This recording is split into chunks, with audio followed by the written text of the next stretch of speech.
But I was in a pawn shop and I found a Martin.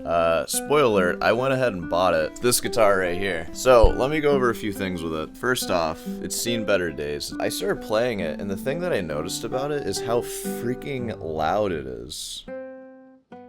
Hey, this is Cameron, and welcome to the practice log. A good old-fashioned practice log. No drama, just getting inspired and sharing our progress. Let's go sit in the chair now, shall we? Hey, well, first things first.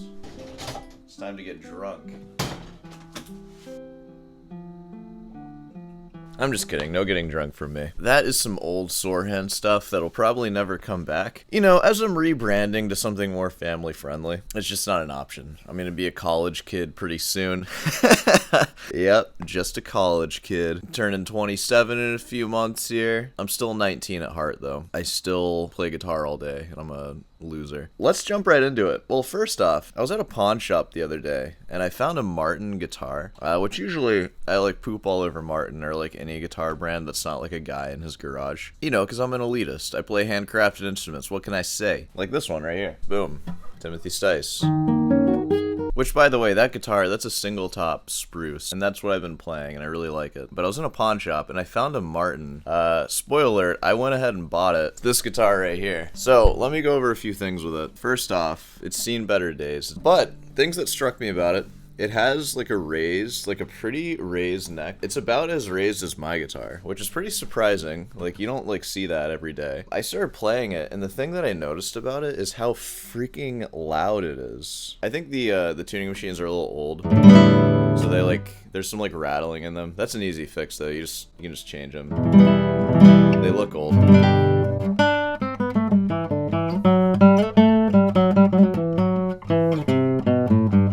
But it has like such a bright, but also like a really dramatic.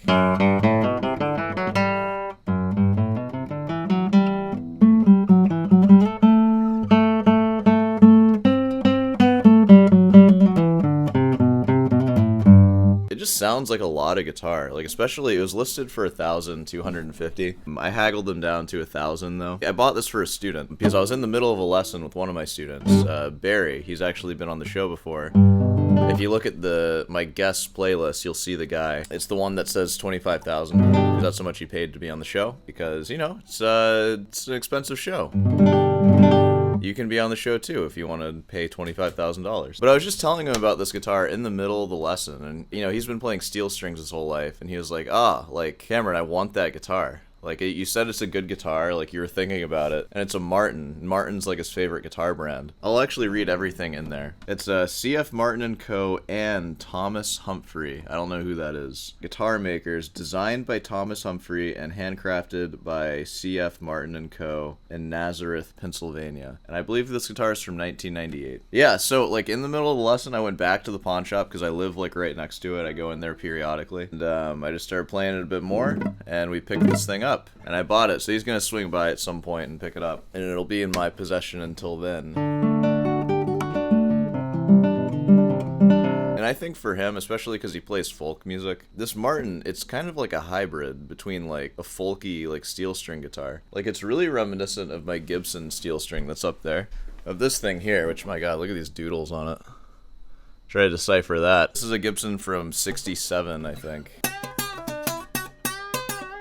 And the reason why it's reminiscent is because of the frets. This Gibson has jumbo frets on it. And something that's kind of unusual, I've never seen it on a classical guitar, but this classical guitar has jumbo frets. But still the same, like, width. I don't know, so it kind of has, like, a folky feel to it.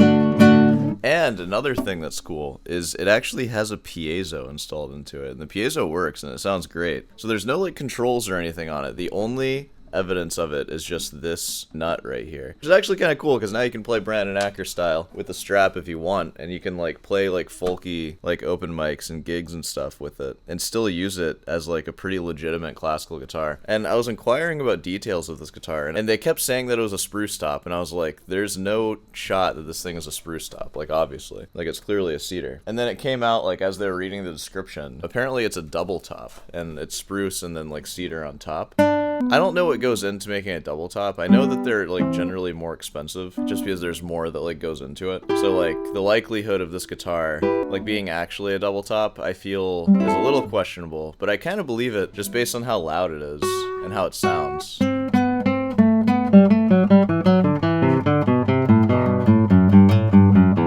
I bet with some new strings, this thing would sound like pretty crisp. I don't know what the model on this thing is. It doesn't say a model number or anything in the actual tag in there. But, you know, if you guys recognize this, we paid $1,080 for it. So let me know. Did we get ripped off? Was that like a stupid purchase? I mean, I think regardless, like as far as those branded like handcrafted guitars, because I mean it was also made in '98, and they just used to make stuff a little better than they do now, right? I don't know, $1,000 for like that much guitar, because it also has a piezo in it too. Like I feel that it was like well worth it. I'd be perfectly happy with him sticking with this guitar. Like it's just like that's the main classical now, because right now he's playing a Cordoba C7. Which is a fine guitar too, but this guitar, I don't know, it just has some style to it. And for costing like twice as much as the Cordoba C7, this guitar's already got like 27 years of life in it, so it's like probably pretty developed. And it sounds it too. And he can play all the styles of music that he usually plays, like he plays like a lot of Beatles and like folky stuff. He can totally play that on this thing. And the jumbo frets makes it feel right at home. And you can plug that sucker in for when you're playing in a band. It definitely has a cool factor too. I'll play it for you when I end up playing today, because this is a regular practice log. Keep that in mind. Hey, while we're here, how about we answer some comment questions? You know, we're kind of getting to a place now where like every video gets like 1,000 views minimum. I released that one video, like the classical guitarist critiques YouTubers 30-day progress. I was hoping to get more controversy on that video, because that's what I live on. I've been like chasing that dragon ever since the Jacob Coyer one that got like 20,000 views. That's what happens to YouTubers, I think. Like once you get a taste of that, it's like, okay, we need to start doing that again. Because also, let's just go over that video really quick. I think this is stuff that I would want to know, like if I wasn't a YouTuber and I was watching me. Let's go over the stats in that video and I'll tell you how much money it made.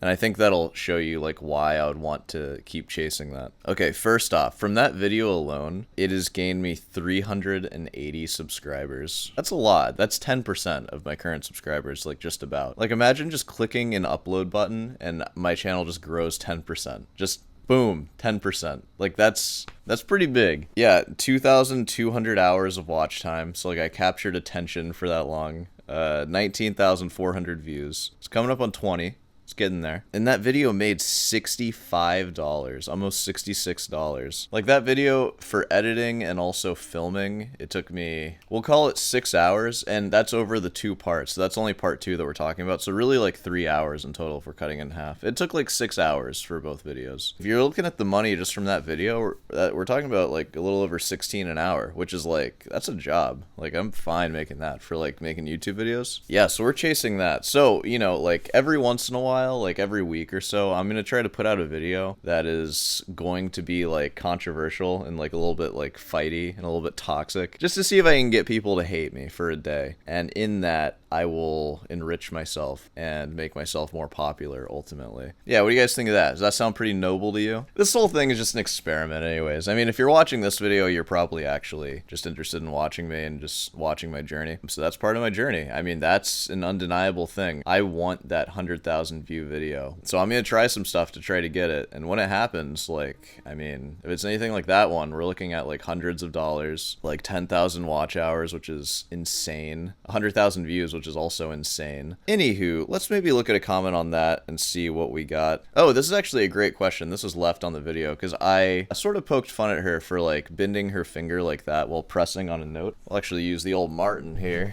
Oh yeah, and this one is posted by Orion410, by the way. Orion410, what the freak is up, bruh? Yeah, she was, like, I saw her holding her finger, like, letting it collapse like that, like, while holding down a note. And I just sort of asked her, like, in a sort of joking way, like, do you play piano like that? And obviously, like, she's a professional pianist, so no, she would not play piano like this. If your finger is bending because of a force that's being applied to it, you don't really have control over that, because now it's these muscles in my hand that's making this bend, when really it should be like my tendons bending the finger, and that's how I have the most control, because I can control that directly. I'm just talking out of my butt here, like, don't, like, I don't know, I'm just saying, but I mean, try that. Like, you can't play guitar like that, like, very well. You can't play piano like that either. So I was just pointing that out. Orion, you said, I am a jazz guitarist. Ooh, dude, what are you doing, bro? Let me go ahead and delete this one. I'm just kidding. Jazz guitar is cool. I love jazz guitar. I suck at it. Some might argue I suck at classical, too. But I do bend my fingers flat like that. I don't know if that'll end up messing me up. So, and I was making that comment on her. Like, I was talking about the whole, like, accuracy thing. It's gonna be hard to, like, be accurate like this. But she was complaining about pain, and I was like, oh, well, that might cause pain if you're putting enough pressure down. Now, depending on what you mean by you're a jazz guitarist, I noticed that first. And then you said, I also do that.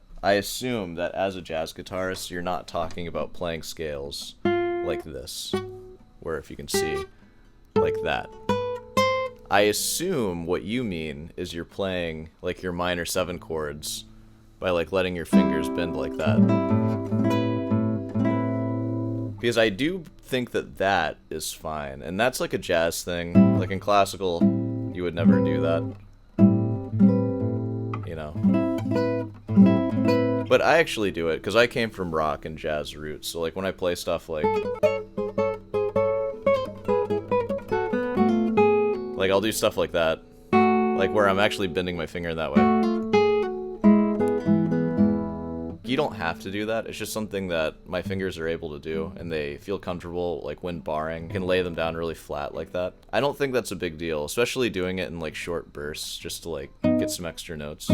But definitely playing scales or like individual notes with your flattened fingers like that, that's not going to be good.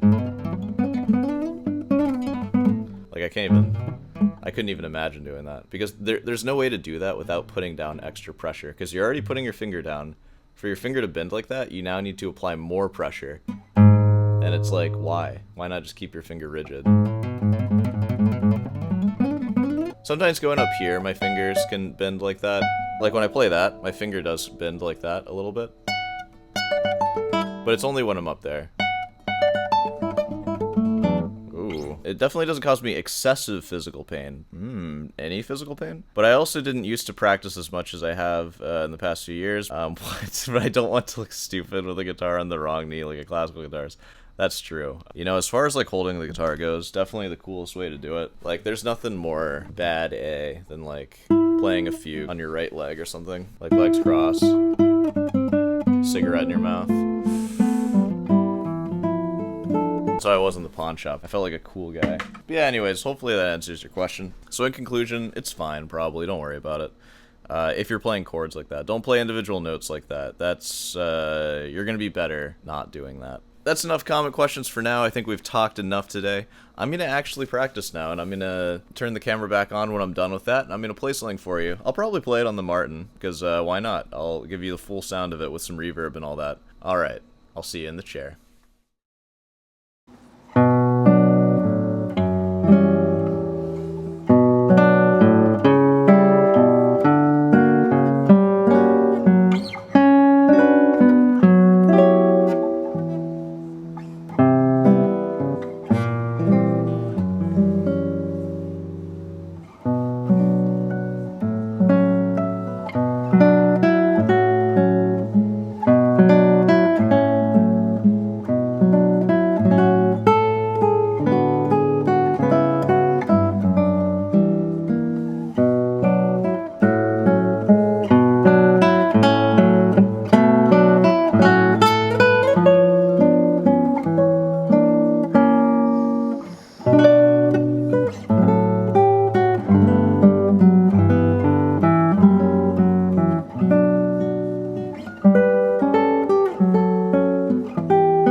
I had to do a cut before the fast section, and I didn't even get that good of a take of it. I need to look at that. I think something that I struggle with, like, when I'm in the performance, I don't always want to, like, take the risk of sort of just letting my fingers do what I've trained them to do, but I want to, like, keep micromanaging them. But the thing is, you're not going to play as well. This analogy might not resonate with a lot of you, but, like, when you're playing Mario Kart, and if you know a course really well, like, sometimes you just know, like, where to drift, and you do these, like, really tight drifts. And you sort of have to rely on, like, a sixth sense, like, after a while. Like, of course, first you have to practice playing the course, but if you're in, like, a race, and you think a little too much about the turns that you've practiced and you want to like actually like think through them all, you're gonna end up like drifting in the wrong place, and it's just not gonna go as well. So that's something with that fast section there. Like when I do those fast scales, when really like the time to think about it is when I'm practicing, and I think you just gotta let it come out when you're in performance mode. But I split that one up into two. Sorry, I couldn't get a good take all the way through. We can wrap this one up here. Let's go ahead and make our way to the outro. Hey, well, you know, if you made it this far, be sure to subscribe, leave a like. Of course, if you want some guitar lessons, email in the description, and pick up some merch, as you guys know. What else we got? Comment questions, feel free to leave them. I'll answer them in the podcast or in the chair at some point too, but that's much less frequent, as you know. Alright, well, let's wrap it up here. I'll see you in the next one.